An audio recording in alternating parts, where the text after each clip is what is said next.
Hey, what's up everybody, it's your boy Proftrof and we're back again with another video.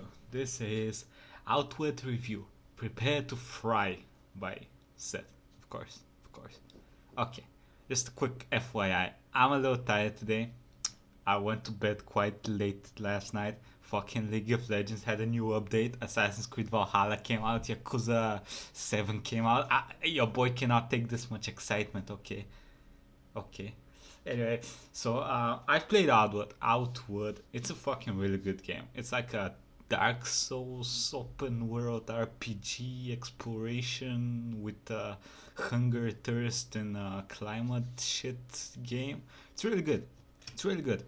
The story of that game kind of makes sense, kind of is good. The scripted events are made by someone with experience in making scripted events just like me. They're absolutely garbage. They require the scripted events in this game. In order for them to work, they require you to know how they work and you to know what to do not to fuck them up because they're so easy to fuck up. I hated that shit, bro. Hey people, I fucked up Seth so many here. times and Today, had to load save so many times. But the game is really good. Like the gameplay part is really good. Whoever made the scripted events and whoever scripted that whole story shit. I'll be playing a video game. Usually, I don't. Have you ever wanted to survive a Russian winter using nothing but jam and herbal tea, traverse the desert during the day in the holy month of Ramadan, and die of heat stroke because you forgot to wear your turban, or lose private property to the state because the state finds you guilty of being alive? Welcome to Outward. Okay, Seth. Okay. The state does not find you. Okay, so when you start the game off, you're in a ship crash. You're in the fucking Titanic, bro. Your ship crashes, you lose all your money. Problem is, they live in like a tribal society where like if your parents have a debt and they die, you inherit that debt, and your family has a huge debt. So when you come back after the Titanic crash, they're like, hey, bro, I'll give you like a week to get the money, or we take your house. And they actually take your house if you don't give them money. Came out in March 2019. Could have fooled me because it feels like it came out of early access in March 2020. I'm kidding, Guillaume. It's actually pretty great, unlike French Canada. Yeah, I'm pretty sure it's still in early access. I love this game, but which refuses to join the 21st century. In Outward, you run hundreds of miles while not moving at all in real life, but also you play a shipwreck survivor in a relatable setting. You're broke, you're hideously deformed, and you're about to be homeless. As such, there's no better time to explore the mysteries of a great wide world, which is filled to the brim with experiences and adventures you won't forget. Or, in my case, you're gonna step out the front door of your village, get assaulted by goons, and get pressed into a life of heavy labor in the coal mine, where the dominant government is a strict meritocracy, standing by the noble principles of you don't work, you don't eat. Also, we got free drinking water. Drinking the tapeworms inside it is completely optional. There's a lot to do in this game. Go fishing and camp. Okay, FYI. I didn't get to the... I might explain, because I play a shit ton of this game. I love this game, so if I can convince you to get this game, believe me, you're gonna enjoy it. So, okay, this is how it works. The combat is very Dark Souls. Like, it's hard, you die really quickly, enemies die really quickly as well. Some of them. When you die, you don't really die. So when you lose all your health, something happens, like a random event. You might get taken prisoner, you might wake up somewhere randomly without your gear, shit like that happens. That's why he was taken prisoner in one of the castles. That's one of the random events that can happen after you go unconscious again. Get yourself a nice pair of shoes. Get chased by wild poultry. Look back behind you and see the same poultry get chased by wild hyenas instead. Mine natural rock formations. Oh, and you don't have a map in this game. Like, you have a map, but you don't have like a map dot where you are in the game. Which is really attacked by unnatural rock formations. Acquire salt from the ground and from the tears of your enemies as you lure an entire bandit fortress into several miles of tripwire. Cure every disease by boiling beetles in hot liquid and calling it tea. Enjoy the weather in moderation. Enjoy the extensive lore and backplot. Just kidding, there's almost none. Enjoy dying in the hallowed marsh because you accidentally clipped out of a collision box. Hope you didn't start the game on hardcore because there's there's a 1 in 5 Russian roulette gamble that your save game just got permanently deleted. Pick up a bow and quickscope your enemies. Remember to crouch so they don't see you. Don't worry, every enemy has to spend 1 spinal injury to process what's going on. Then they use the second arrow embedded in their chest to calculate the directional velocity vector of where those arrows might be coming from. Realize that enemies are pretending to be dead. Why else does this chicken keep screaming each time I beat its corpse? Explore new and amazing cave systems. Fun fact, they're pitch black and you can't see shit. Better pack a torch, strap a lantern to your pack, or better yet, light a campfire every 10 meters to trace your way back, because there's no map in the dungeon. There is a... Oh yeah, another amazing thing that not a lot of games do. Okay, listen everybody. So you have a backpack and you have weight. When you put weight inside the backpack, you get heavier. The heavier you get, the slower you roll, just like Dark Souls, as I said. But you have a quick hotkey to drop your backpack when you start combat. Well, you can do it anytime, but it's used when you start combat, so you drop your backpack immediately. It is so fucking awesome. I don't know why a lot of games don't do this. It is so immersive, my guy. Map of the area, but there's no magical GPS to tell you where you are. You gotta figure out your location and... If this is a quick turn off for you guys, not being able to see where you are, there is a mod that fixes this. Well, fixes it. I mean, I use the mod, even though I've played the game and I know where I am.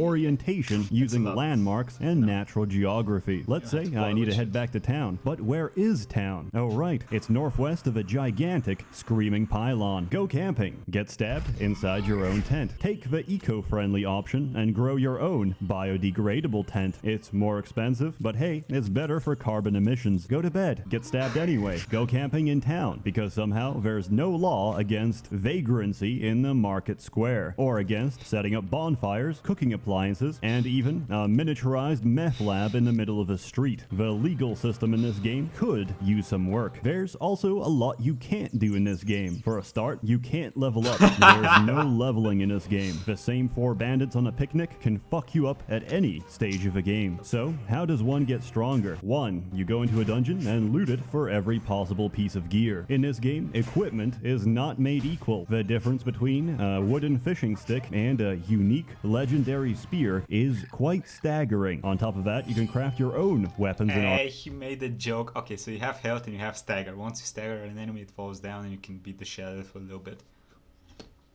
armor or get them custom built by the local blacksmith. In time, you can go from looking homeless and malnourished to looking like this. These are achievable natty gains, dictated only by how much time and money you're willing to spend. There's a lot of different weapons with their own attack patterns, each having their own strengths and weaknesses depending on the enemy. 2. Skills. There's abilities, both actively and passively aggressive, taught to you by different trainers across the world. You can learn everything in the bottom half of each skill tree, but if you want to master the profession, you'll need to spend a breakthrough point, and you only get 3 of these per character. Combining certain skills and gear lets you roleplay a specific class, anything from a warrior to a holy warrior to an archer, a spellcaster, or even a pizza delivery boy. The possibilities are rather limited actually, but hey, it's there. Don't mind me, I'm just regretting my decision to run nothing but pistols, forgetting that these are 17th century single-use flintlock pistols that take an entire lunch break to properly load, all for the luxury of being able to do this.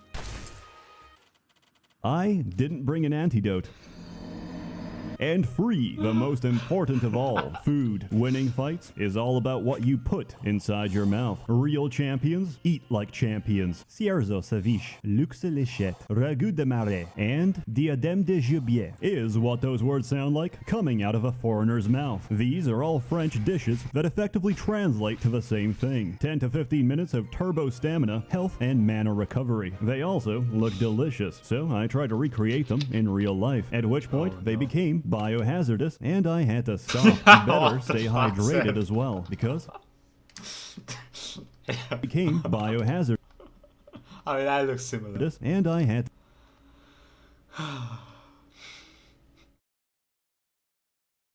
to stop. Better stay hydrated as well, because that's another 3 minutes of stamina recovery, and that shit stacks. There's no quick and easy way of getting back your vitality, and, at least in the early game, potions are outside the coverage of your healthcare plan. So, if you hope to survive, you better learn how to cook some goddamn explanation. So, Okay, let me bring it back a little bit.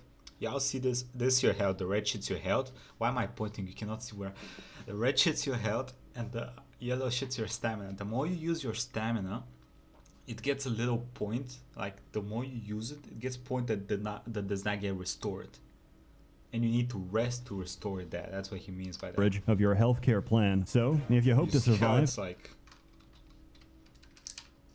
game potions are outside the coverage of your healthcare. You see how it's 94 out of 94, but the max is 100? Yeah, that's why. Plan. So, if you hope to survive, you better learn how to cook some goddamn delicious meals, or convince your partner to do it instead. Also, losing your health and stamina will slowly burn it for the rest of the day, which means the longer you exert yourself, the weaker you become. There's only two ways about this: sleeping and drinking fuck tons of tea, which is a temporary solution at best, since Monster Energy will only be craftable in the upcoming expansion. For now, there's no such thing as caffeine. The safest option is sleeping in town, but more often than not, you'll have to camp in the wilderness or at the bottom of some disgusting pit with no natural sunlight, which most of us refer to as miscellaneous dungeon number 7. That may sound spooky until you realize high-quality tents give you even more obscene stat bonuses, and getting ambushed is just free money. Outward is an open-world RPG, which really focuses on the open world and vaguely remembers that role-playing has something to do with fashion. Outward takes place during the Old Testament, and as such, besides paying your blood debt to a dysfunctional tribal society, it doesn't give you much reason or motivation for doing anything. That's just true. collect berries, make jam, reproduce, and die. If you keep your house, there's no more payments. If you don't, then just progress the story.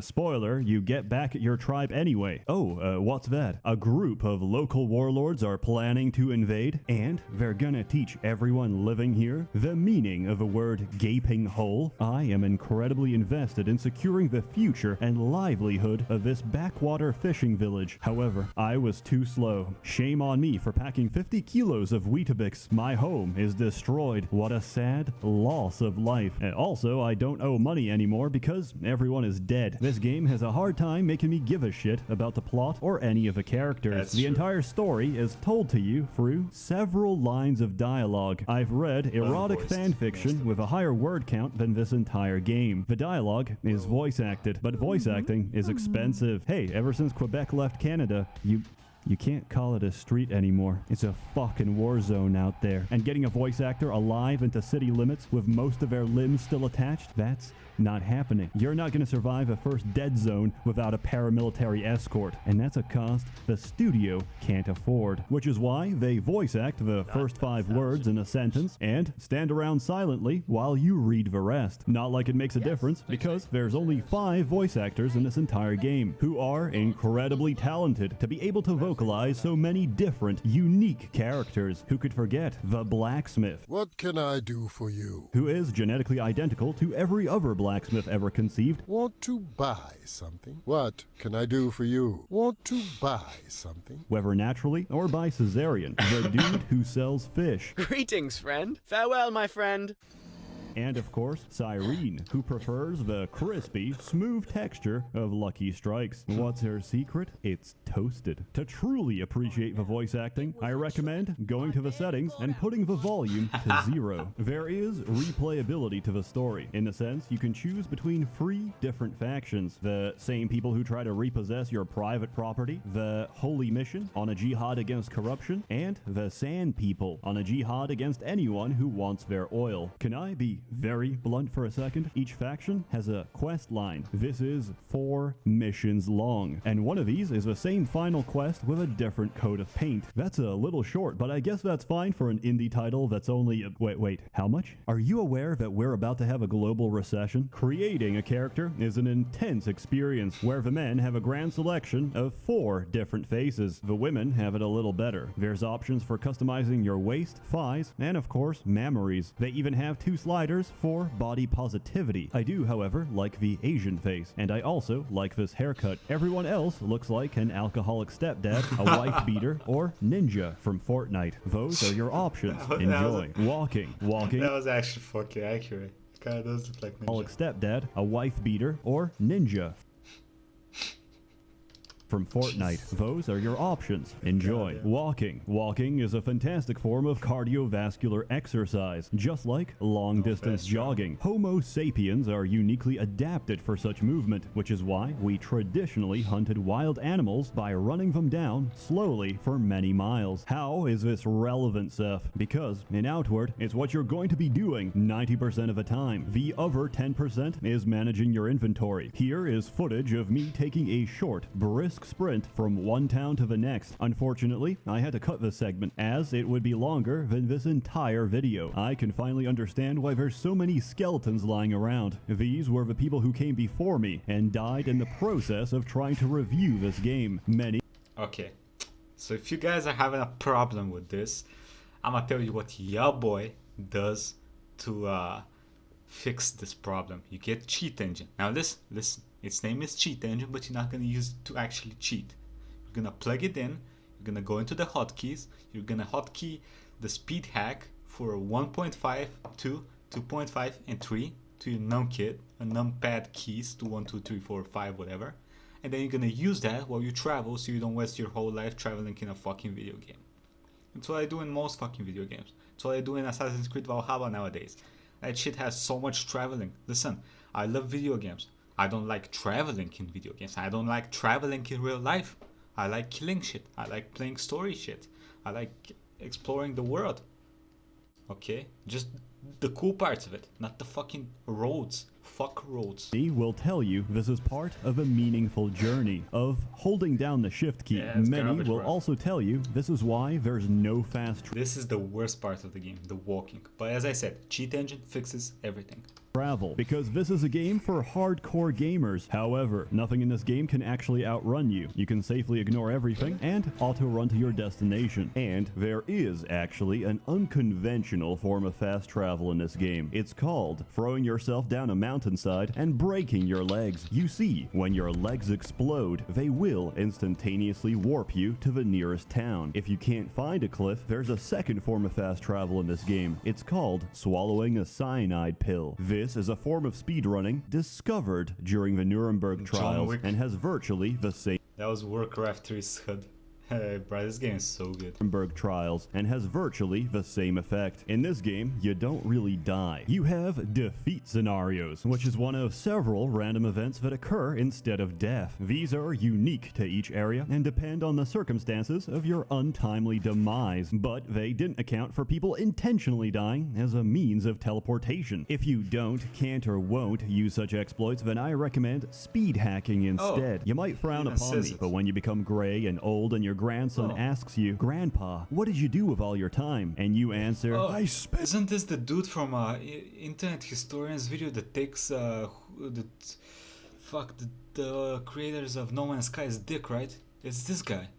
"the entirety of my youth holding down the shift key." He'll look back at you, teary-eyed, By the and way, who say, the fuck is "Granddad, this guy?" this is why we don't visit you. Tomorrow, I'm pulling the plug. Get fucked." I did have some memorable experiences in Outward. It's very beautiful, and the soundtrack is amazing. But if you want a real cinematic experience, turn on motion blur and let your eyes glaze over. There's still a lack of dialogue in this game, so I have to roleplay to fully immerse myself. Sometimes I stand around the giant village, pretending that I'm a small boy, helping out the kebab stand for my Albanian father. Exploring is a measured, careful experience, since you'll often get overwhelmed by enemies unless you come prepared. Luckily, I can always tell what's out there, because they always spawn into existence T-posing in the middle of the sky. I find this very entertaining. In this game, there's no such thing as over-prepared, only the fine line between survival and death. I took that advice to heart, and I've never actually seen a boss fight in this entire game. All I could ever see was Good. a fade to black, followed Good, cause this motherfucker is gonna fuck you up. This guy is a fucking monster. He's killed me so many times. Fuck this guy. by the I tripwired the shit out of him. sounds of multiple explosions. You see, most of the skill trees are generally interesting, but then there's Rogue Engineer, which lets you do this. I have spent the entirety of my game time breaking the game with pressure plate traps. As such, I have no idea how combat works. I only know how many pressure plates are necessary for each encounter. The answer to which is, how much space do you have? I did hear people call combat clunky, and I sympathize, because the range on those fucking daggers is about the length of a toddler's arm, so I really recommend using two-handed weapons instead. Yes. They swing harder, but most importantly, they swing wider, so you're more likely to... Or spears. Spears are very good. Spears and halberds. There is a legendary halberd in the second area. Very good. Clip something in the face, even if they're dodging. Oh yeah, this game's got a great combat system, because it's broken. There's nothing to explain, except don't get hit or you'll get stun locked and die. It's pure cheese, and the same works on your enemies. You smack them hard enough until they fall, and then you beat the shit out of them as they try to get up. For this reason, engaging multiple enemies is risky. It's better to try and pick them off at a distance, kite them into tripwire, or just hit them between loading screens. I hope you bought an SSD because That Wendigo is creepy as hell. Have you guys, anyone that's played, have you seen the Wendigo from in close? That shit is creepy this game takes a while to load. Remember, in Outward, there's no such thing as fair play. If it works, it's a valid means of achieving your goals. There's nothing dishonorable about impaling your enemies and running away while they bleed to death. They're also easily distractible, as I found one of the most effective weapons to be your legs, which you can use to lure bandits into death traps. As their friends get ripped apart by the local wildlife, you can jump in and loot the bodies for monetary gain. Some enemies, however, don't respond well to physical assault. In this case, you smear caviar on your Kleenex tissues and kill them anyway. When might fails, magic prevails, as do pizza-based attacks. I mention magic, yet you don't start with it. Learning how to cast spells is a journey in itself. You first have to reach a magical ley line. However, the only one around is inside Conflux Mountain. You'll know it when you see it, because it kinda stands out. Inside the mountain, you can take several different paths to get there. I took the most treacherous because I was told by the heavily armed paladin at the door that it's also the shortest. He proved this point by getting his face crushed immediately after. Naturally, I left him dead on the floor and ran like a bitch. There was nothing magical about this experience. It wasn't until the next day that I dared to go back, together with better gear and a billion tripwires. Marching through the darkness, eventually I reached the ley line, where the game offered me the ability to use mana in exchange for a permanent sacrifice of my health and stamina. At such generous exchange rates, how could I say no? After all that preparation, hardship, and the trauma of seeing a man get ripped apart in front of me, I got the ability to cast this piece of shit. Have I been scammed? No, not at all. Well, maybe, but the sacrifice is permanent, so let's just accept that I made a mistake. In this game, spells are useless on their own, but combined together become incredibly potent. If I first inscribe a sigil of fire on the floor, which requires the use of expensive reagents, any spark I cast turns into a fucking fireball. Holy shit. You can learn a bunch of unrelated spells only to find out their synergy much later. For example, I never understood the point of Reveal Soul until I realized it also works with spark. Goodbye mana potions. Hello, consuming a dead man's soul for free mana. And when I don't want to consume, I cast Conjuration and enslave him to be my undead follower. If I get into rune magic, the runes do nothing, but when two are strung together in sequence, produce different effects. If I train on to learn arcane syntax, I get to use the more powerful 4-word sequences instead. Or if I join the Cabal of Wind, I can summon a Sigil of Wind, provided I've activated the regional totem, because the 5 winds won't listen if they don't know you. Inside, sparks become thunder, conjuration cooks the area, and any bullet I load into my pistol turns into this. Now, there is a problem with this system. There's a lot of abilities, a lot of skills, many of them which can and should be combined because that's what we're told to do. It's what the game encourages, but you can't. The reason for this is you only get 8 quick slots. That's a grand total of 8 different hotkeys in a game where you frequently need about twice that number. There are mods to fix this, but they break on every patch. I know this game is designed for consoles, but hear me out. They're not to blame. You know who is? The French Was that Dragon's Dogma? Was that consoles, Dragon's but hear Dogma? me out. They're not Is that Dragon's Dogma? I cannot tell.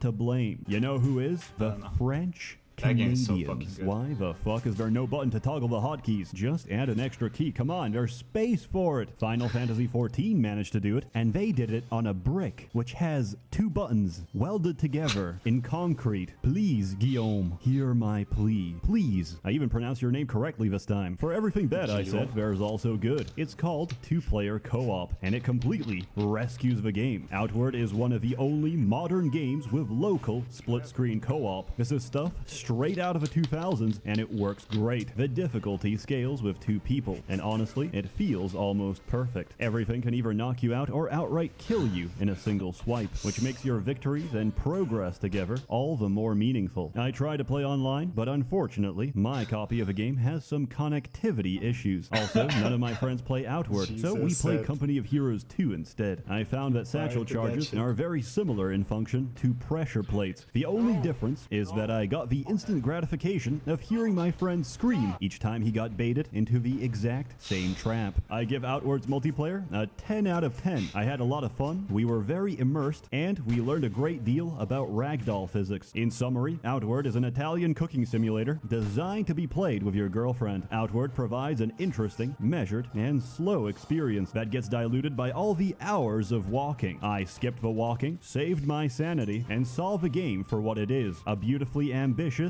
gem of a game. Yet, that gem is uncut and uncircumcised. It's rough around the edges, but it shines best as a cooperative action RPG. And there's clearly a lot of love put into it. If you're willing to forgive all that, there's a lot to enjoy. And supposedly, the upcoming expansion will add more post-game content. I give this game a 15 out of $45, which is the price I'm willing to pay for it. And I asked GOG to put it on discount according to my score. Follow my link, and until June 15th, you get screwed a little less by our corporate masters. If you're watching later and you missed out, have a look at this. The game is always on discount. It just rotates across stores. Of course, you can always get a bigger discount, but by that I mean going to your friend's house and trying it for yourself. Except your friend's name is Trusted VIP Uploader, and his house is an IP address. As always, more content to come, so stay tuned. A warm thanks to the many members of Did I miss anything?